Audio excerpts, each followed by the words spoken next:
अच्छा, अब हमारे साथ काजेस क्या है उस नेक्रोसिस का? नेक्रोसिस का काज हमारे साथ है हाइपोक्सिया, यानी लैक ऑफ ऑक्सीजन, जो ऑक्सीजन की कमी होती है, ठीक है, एक ब्लड में।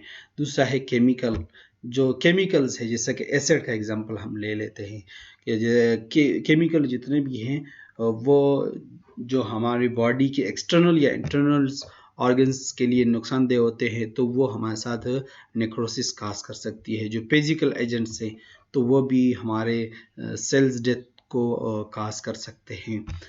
और फिजिकल एजेंट्स में हम कोई भी ऐसे ऑब्जेक्ट जो ख़तरनाक हो हमारे जिस्म को, इंटरनल और एक्सटर्नल दोनों ख़राब कर सकते हैं अगर हम किसी एज ए स्टिमुलस इस्तेमाल करते हैं। माइक्रोबियल एजेंट्स हमारे साथ बैक्टीरिया, वायरस, पैरासाइट, ये फंगस, ये सारे हमारे साथ माइक्रोबियल एजेंट्स हैं। इम्यूनोलॉजिकल इंजरी वो इंजरी होती है जो इम्यून सिस्टम की जो एंटीबॉडीज़ है, एंटी की सेल्स है, वो जब हमारे जिस्म के अगेंस्ट हो जाते हैं तो इनसे कुछ हाइपर सेंसिटिविटी रिएक्शंस बन जाते हैं। उस हाइपर सेंसिटिविटी रिएक्शंस की वजह से इंजरी होती है, तो उस इम्यूनोलॉजिकल इंजरी की वजह से सेल डेथ यानी नेक्रोसिस हो सकती है। एक्सीडेंट में भी बाज़ औक़ात हो जाते हैं, या जो टॉक्सिन है, जो टॉक्सिन्स की वजह से जो जहर है, तो उसकी वजह से भी सेल डेथ यानी नेक्रोसिस काज हो सकती है। रेडिएशंस की वजह से भी होती है, ठीक है। इसके अलावा जो सीवियर इस्कीमिया होती हैं, तो यहाँ पर ISCH और MICROBAL, यहाँ पर ये दो वर्ड्स मिसिंग है। अच्छा, अब देखिए कि जो नेक्रोसिस के टाइप्स हमारे साथ कौन कौन से हैं। तो इसमें हमारे साथ एक कोगुलेटिव नेक्रोसिस है, दूसरा लिक्विफेक्टिव नेक्रोसिस है, तीसरा कैसियस नेक्रोसिस है, और चौथा पेट नेक्रोसिस है।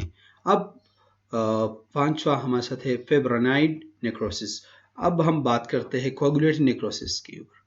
कोगुलेटिव नेक्रोसिस जो होती है most common type of necrosis है, जो इरिवर्सिबल इंजरी की वजह से काज हो जाते हैं।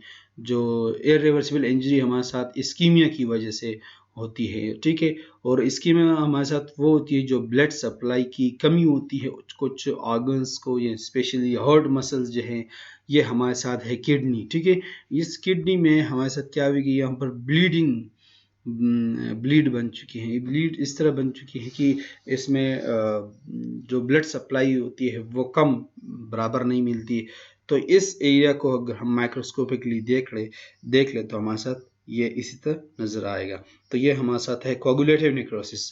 कोगुलेटिव मीन कि कोगुलेटिव जो ब्लड को, जब ब्लड इकट्ठा हो जाते हैं एक जगह पे, जम हो जाते हैं, तो उसको हम कोगुलेशन कहते हैं। तो कोगुलेटिव नेक्रोसिस क्या है? जो कोगुलेशन फैक्टर्स है जो हमारे ब्लड को जम करने की कोशिश करते हैं प्लेटलेट से, ठीक है। तो कोगुलेटिव नेक्रोसिस वो नेक्रोसिस होती है जहाँ पर ब्लड की एक जगह पर जम हो जाते हैं, तो उसको हम कोगुलेटिव नेक्रोसिस कहते हैं। Less upon from bacteria and chemical agents. ये केमिकल एजेंट और बैक्टीरिया एजेंट्स की वजह से नहीं होते, मतलब इनकी ये काजेज नहीं है, ठीक है।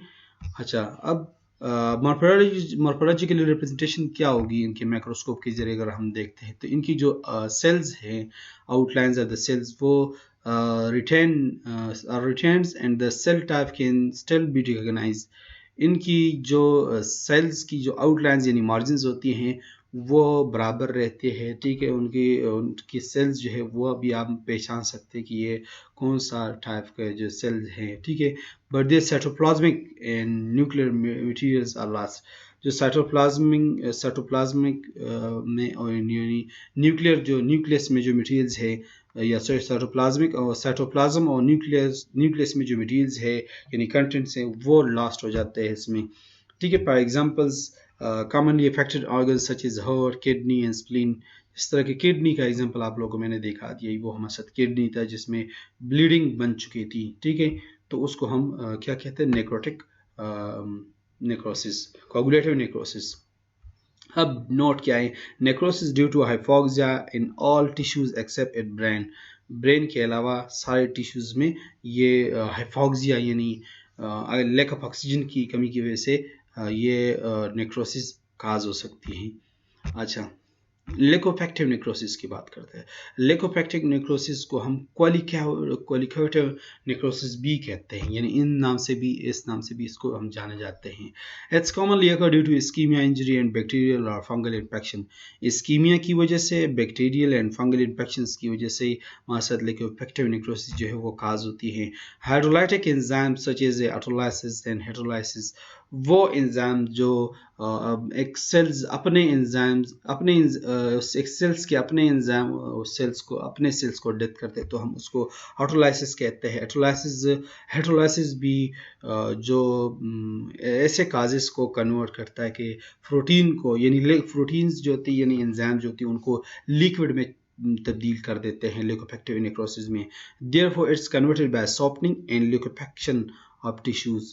जो टिश्यूज को हम वो बहुत सॉफ्ट यानी स्मूथली, और लिक्विफेक्शंस उनका अगर स्ट्रक्चर रिजिड है, सख्त है, तो वो लिक्विड में यानी सॉफ्टनेस में तब्दील हो जाते हैं, तो उसको हम लिक्विफेक्टिव नेक्रोसिस कहते हैं। तो ये देखिए कि हमारे साथ लिक्विफेक्टिव नेक्रोसिस का एग्जांपल है। माइक्रोस्कोपिकली इसको अगर हम देखते तो हमें ये इस तरह नज़र आएगा। ये हमारे साथ लिक्विफेक्टिव नेक्रोसिस है, ठीक है। ये देखें माइक्रोस्कोपिकली हमें इस तरह नज़र आएगा, ये जितना भी एरिया है सारा, ठीक है। अब एग्जांपल्स और मॉर्फोलॉजिकल्स क्या है कि इसमें एप्सिस क्यूविटी बन जाती हैं। एप्सिस क्यूविटी मनी इनमें लिक्विड पस बन जाते हैं, उसमें इकट्ठा हो जाते हैं।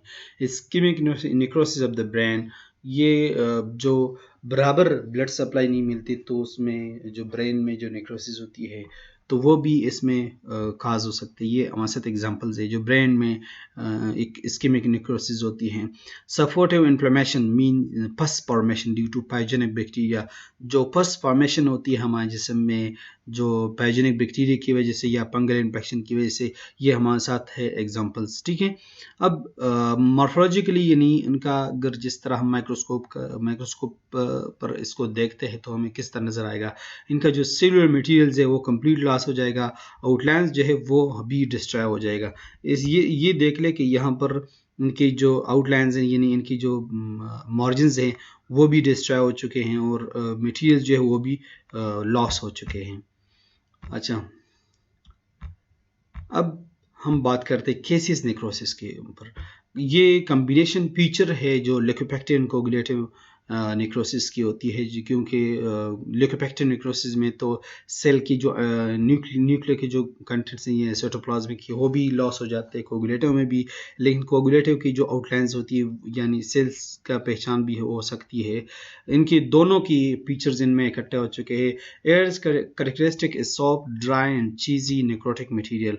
वो सॉफ्ट यानी खुश्क चीज़ी नेक्रोटिक मटेरियल्स उसमें होते हैं सेल्स, ठीक है। This appearance is due to histotoxic effects. Histotoxic effects वो होती है जो एरोबिक मेटाबॉलिज्म को प्रिवेंट कर रही होती है। एरोबिक मीन्स के जो लिविंग मेटाबॉलिज्म है उसको रोकते हैं, तो वो हमारे साथ हेस्टोटॉक्सिक इफेक्ट्स है। लिपोपोलिसैकेराइड जो है ये ग्राम नेगेटिव बैक्टीरिया की जो आउटर मेम्ब्रेन होते हैं उसमें पाए जाते हैं। लेकिन किसी नेक्रोसिस में क्या होती है कि जो उसमें हेस्टोटॉक्सिक इफेक्ट्स होंगे, और दूसरा ये कि लिपोपोलिसैकेराइड्स भी उसमें होंगे सेल्स में, ठीक है। तो ये देखें कि ये हमारे साथ केसिस नेक्रोसिस हैं। तो ये केसिस नेक्रोसिस के जो हमारे से ग्रॉसली ये लंग्स हमें नज़र आ रही है, ठीक है, इनको इसी तरह इफेक्ट कर देती है। अच्छा, ये देखें कि जो केसिस नेक्रोसिस की जो हमारे साथ एक दूसरा एग्जांपल में यहाँ पर हम मैं ला चुका हूँ कि ये लंग्स हैं, ठीक है। तो लंग्स को जिस तरह खुश्क किया हुआ है, ठीक है, तो ये हमारे साथ क्या है, ग्रेनुलोमेटस इन्फ्लेमेशन है।